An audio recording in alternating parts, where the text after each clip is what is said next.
अस्सलामुअलैकुम अज़ीज़ तलबा, केमिस्ट्री के लेक्चर के साथ हम हाज़िर हैं। आज हमारा टॉपिक है डेटिव कोवलेंट बॉन्ड। आइए हम इसको स्टार्ट करते हैं।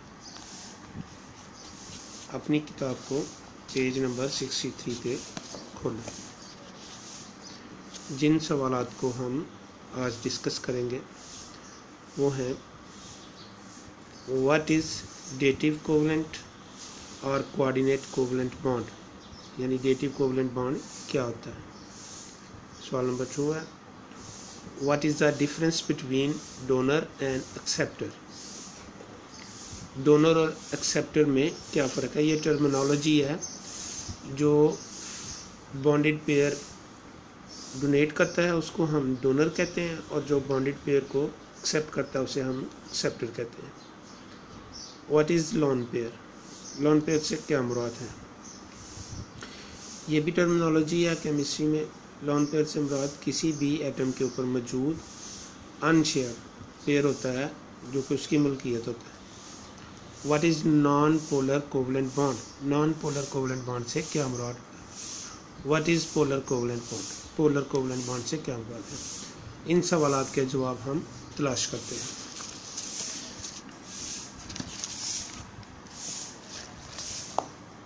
पेज नंबर 63 पे पहला सवाल था what is dative covalent bond.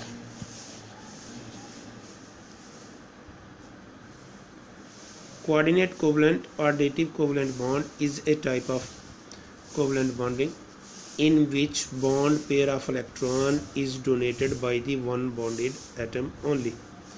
पीछे आपने कोवलेंट बॉन्ड पढ़ा था जिसमें दोनों एटम अपने इलेक्ट्रॉन्स को शेयर करते थे, लेकिन डेटिव कोवलेंट बॉन्ड में ऐसा नहीं होता। इसमें एक ही एटम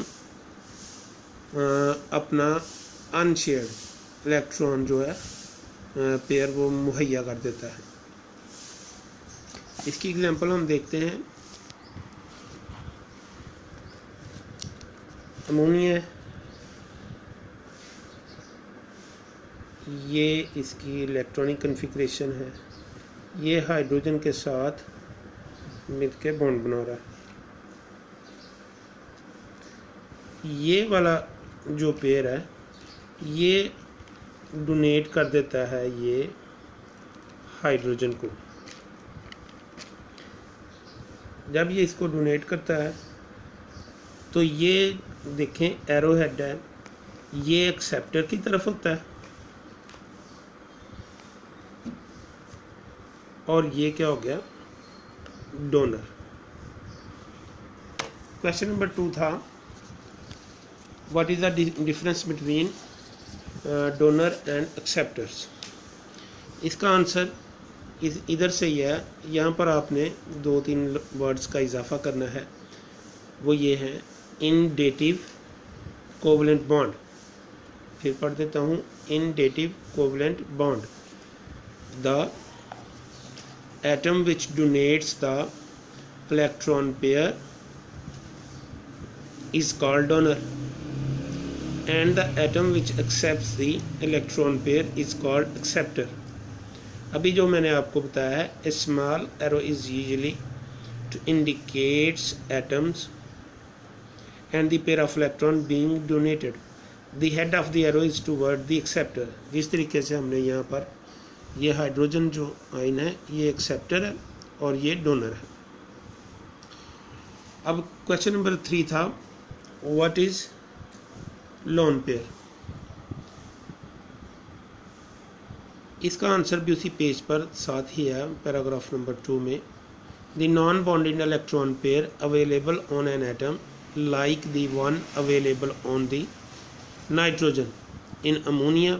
ये वाला ऊपर जो अनशेयर्ड है, यहाँ पर भी हमने बताया था कि ये वाले शेयर्ड थे और ये अनशेयर्ड है। ठीक, इसको हम क्या बोलते हैं लोन पेयर।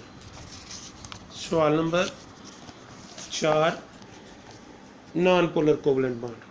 पेज नंबर 64 पे इसका आंसर है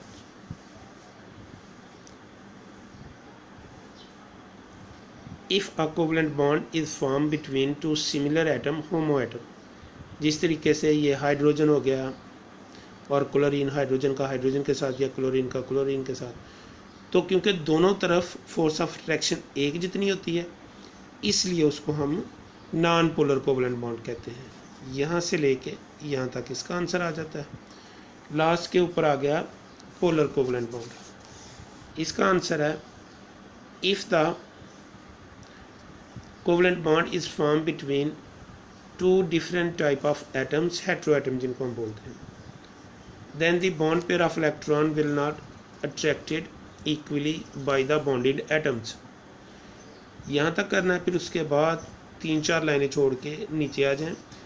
it will result in the formation of polar covalent bond. इसको मैं थोड़ा सा एक्सप्लेन कर देता हूँ इस तरीके से।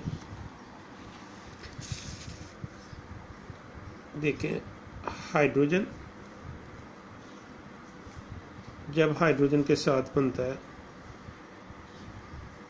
ये हो गया H2, तो जितनी फोर्स ऑफ अट्रैक्शन इसकी है उतनी फोर्स ऑफ अट्रैक्शन इसकी है, तो ये हो गया नॉन पोलर।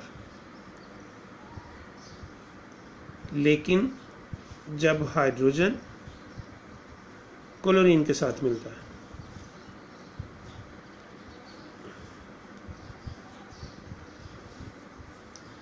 तो इसकी फोर्स ऑफ अट्रैक्शन ज़्यादा है इसकी निस्बत, तो ये पार्शल पॉजिटिव हो जाता है और ये पार्शल नेगेटिव हो जाता है।